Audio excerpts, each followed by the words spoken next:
Welcome to this week's live ASX strategy session. Thanks for joining me. Great having you with me for another show. Plenty to talk about with the ASX and the S&P 500 today. Then also some interesting things going on in the commodities. Really want to get into them a little bit later on. And of course, any stock codes you want me to have a look at, we'll get them ready. We're going to go through those in the second half of the show. As always, everything today, general commentary only, doesn't take your personal situation into account. Having been through all of that, let's get into today's first chart. And starting off with the ASX 200. So over here to the ASX 200. Well, the ASX 200 remains poised at one of its most critical points this year. It's in the sell zone. It's in the sell zone right below the moving averages.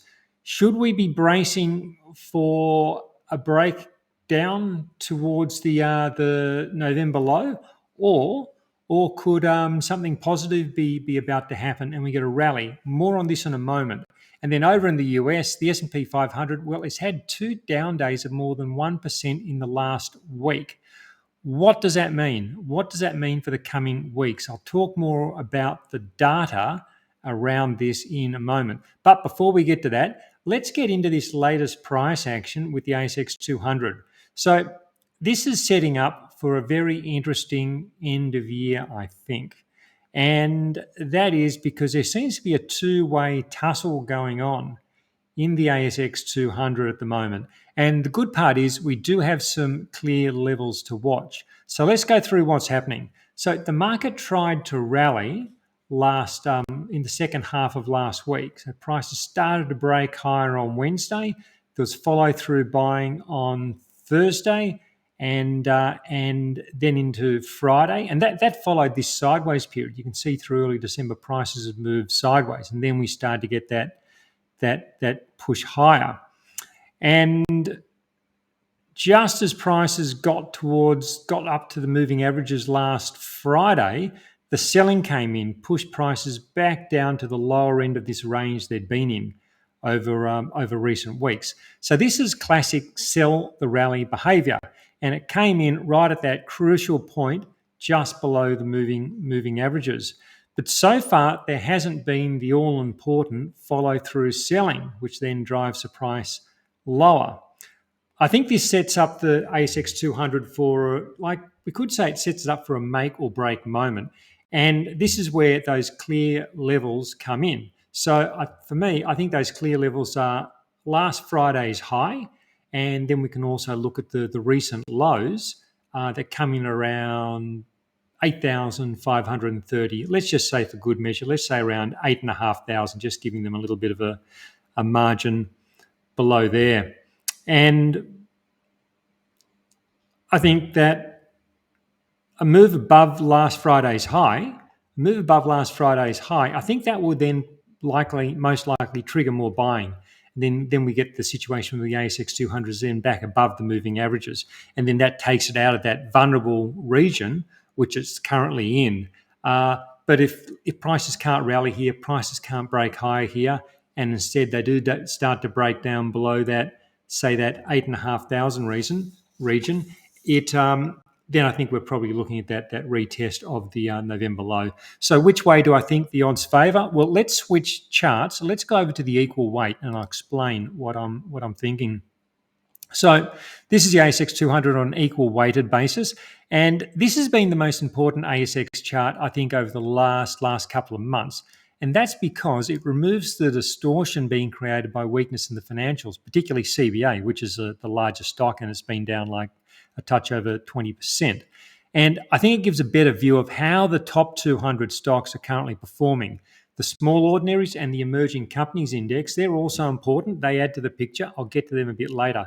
So what we have here, we have a pullback from an all-time high to near the 100-day moving average. So as always, I've got the 100 and the 50-day moving averages. And so we've got that strong rally off the 100-day moving average. Now, this is where it gets really interesting. So it's this region here. It's this price action here, which I think is the interesting stuff. So we've got that strong rally off the low, And then you look at, well, firstly, when you get that strong rally, it typically indicates which group is in control, the buyers or the sellers. And I think just noticing like the strength of the rally, that tells you, well, it suggests to me that that's strong buying intent. It's not tentative buying. It's strong. It's active buying, pushing prices higher. Now look at the consolidation that follows, and this is where it's really important. Does the equal weight hold onto its gains? Does it hold on to these gains, or does it quickly give them back? And this is the key to the whole thing. If the sellers are dominant, they'll often sell into a rising market, push prices lower. That's not what's happened here. There hasn't been that rush to sell into the rally. In this case, it's been a case of a gradual pullback. And prices are currently holding around the moving averages. So this suggests that the buyers are absorbing the stock that's coming onto the market, and that's really important. So they're selling, but the buyers are absorbing that stock. And once that supply dries up, then the way this sort of structure often works is then the buyers are then likely to increase their bids, push prices higher. That's what the price action we're seeing in the equal weight is suggesting. When I look at this chart, it has the appearance of a market that's preparing to move higher.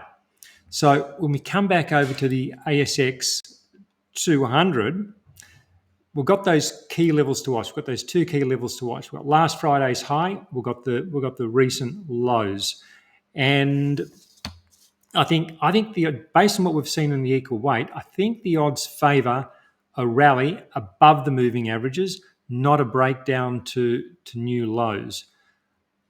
Need to wait for the price action to confirm what it's going to do, but I think looking at that equal weight, if I was looking at this chart on its own in isolation, this price action I find quite concerning. But then you couple it with the equal weight, it's telling us something different. Overall, it's a market which I still want to remain long, and I am long the ASX 200, many of the individual components of the ASX generally. Look, I've been seeing some interesting buy signals from my motion trader service this week as well. So if you're interested in those, if you're not a motion trader member, there's a free trial in the description section below. You can come in and see them for yourself. So it's going to be an interesting week to see how this plays out. Can we get above those moving averages? The equal weight, well, maybe that holds the biggest clue for us. Now, if you're getting some value from this, please hit that like button. Leave a short comment. Tell me what you think. Are we heading for a breakdown, or are we going to get out of jail with a move back above the moving averages? Really interesting always to get your thoughts as well. But also, whilst you're thinking of it, please click that like button. It makes a big difference because then YouTube shows other people, and then the whole thing works. Okay, let's jump over to the US markets next, and we'll start with the S&P 500. I've got a really interesting graph to show you at the end of this section as well. So S&P 500, unlike some of the other segments of the US market, namely the equal weight and the Dow Jones, the S&P 500 hasn't been able to make a new all-time high. In fact, the S&P 500 has seen a pick up to the downside in just over the last week. There've actually been two falls of just over 1%. One of those was last Friday. There was a 1% decline, and then on Wednesday there was about a 1.2% decline. And the thing is, these daily declines of say between 1 and 2%, they often make the headlines. You see it on the nightly news or on the news feed. It'll be a headline: the market's down, 1%, 1.5%, whatever it may be, and when these down days do make the headlines, particularly when there's a sequence of them, they often lead to worry and concern that more down days are coming, and that's fair enough when you see these headlines. But I think let's get some perspective around this. Declines of between 1 and 2%, they're actually fairly common. So take this year, for instance. This year there've been 22 declines of between 1 and 2%. And then last year, and you say, oh, well, look, this year included this big sell-off in March, April. What about different years? Well, let's take last year. Look at 2024. That was a pretty good year above the moving averages for most of the time. Yet there were 1%, between 1 and 2% declines. And then in 2021, like look at that for an uptrend, the recovery from the COVID period. That was mostly above the 100-day moving average. Yet there were 16 declines of between 1 and 2%.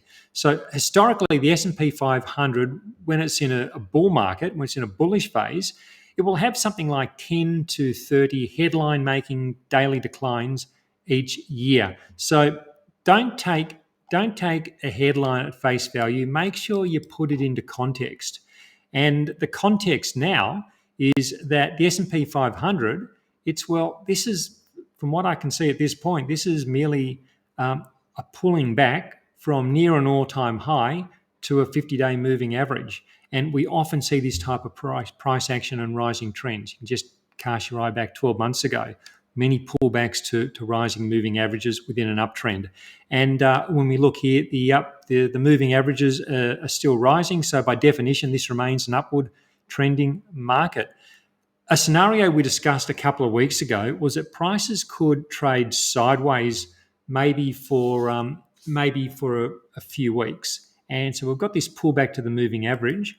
Maybe there's still some back and forth to come, and then that could itself then become the launching pad for new highs into the very end of the year, or maybe into the start of 2026.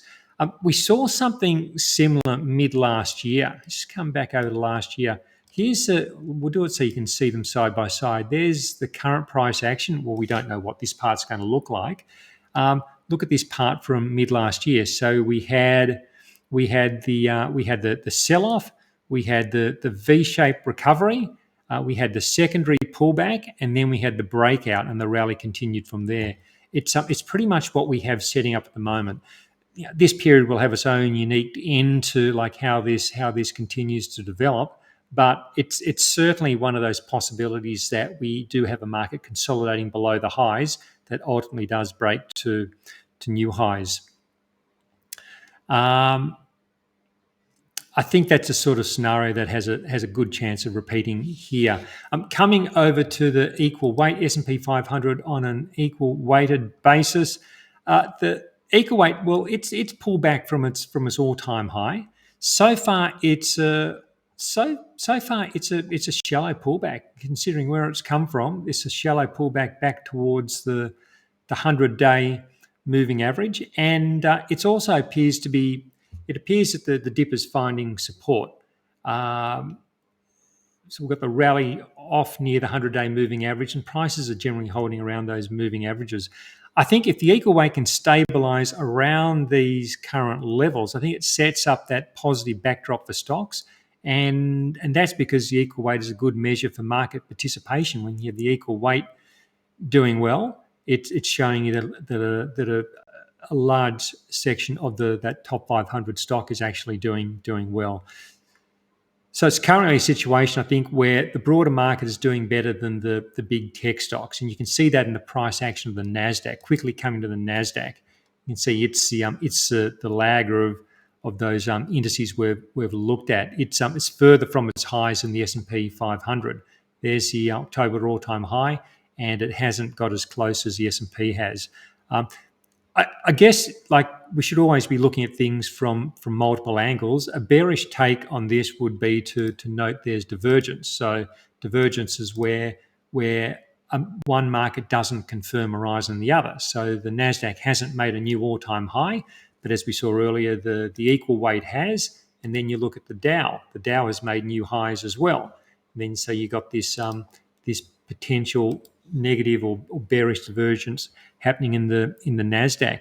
I think it's worth being aware of that. There's always risk. We need to consider risk from many angles, but I think the increasing participation, as is evidenced by the all-time high in the equal weight, I think that's more important at this point. As it stands, the Nasdaq is consolidating along these rising moving averages. Moving averages are still generally moving upwards, and we've got this consolidation along the moving averages. So while it's lagging, I think it's still a bullish structure. I'll finish this section with some interesting analysis I saw through the week. Turned up on my YouTube feed. And now this is an analysis of the data from the American Association of Individual Investors survey. We've looked at this a few times from this provider called Subu Trade. He puts up some good stuff on X. And what he's done, he's run a test to see what happens when you get 3 straight months, or when you get 3 straight weeks of the bullish percentage being above 44%, and when that's happened for the first time in a year. So typically you'll get that sort of scenario setting up after a bearish period. So the market's been through, so say you can see in the middle of the chart, the market's been through a bearish phase, everyone's bearish, and then the first time you get 3 bullish surveys in a row above 44%, that's what he's tested to see what happens following that. And so he's got 35 years of data. This goes back a touch before 1990, so a touch over 35 years of data. And often when this situation triggers, it's been a bullish phase for stocks. And you can just see down here in the lower portion of the chart, these are the last 3 surveys, 44.3, 44.8, 44.1% of AA investors are bullish. It's the first time it's been 3 in a row for the last 12 months, according to the survey. And then you look at what's happened afterwards. You can see the lines on the chart. This has typically been a marker of a rising trend. We're going to see what happens during this period here. I might come over and catch this one and say, look, that trend didn't have much further to go before a large decline, but that's over a year. There's over a year. It's a long-term chart. There's over a year. So there's you can see the results down here. Pause it, go through at leisure. You see how it works out. Of course, this time is going to have its own differences, and it may be completely different this time. But there's some nice history to look at. One question you might ask is, why has he used 44% and not 45% or 42%? And I don't know. So you always need to look at this type of study, and you see studies like this on X, and could turn up on YouTube, other news sources. Just when you see this sort of study, always be aware that it could be a favourable selection of parameters being used to make a particular point. I'm not saying Subutrade is doing that. I think he puts out some really good stuff. But just always be aware, question why certain parameters are used. But nonetheless, I think it's interesting, and I think it's generally a supporting factor. Okay, I'm going to jump over to the US small caps now. We've got the Aussie small caps, we've got the commodities, and we're going to go through all your stock codes as well, so get them set for the next section. But of course, that wraps up the free section. If you're not a strategy session member, there's a link below. Click that, come on in. Doesn't cost you very much, and we're going to go through a whole lot of interesting stuff, which you're probably not going to hear about anywhere else.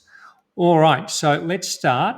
Let's start by going over to the US small caps. We'll go to the Russell 2000.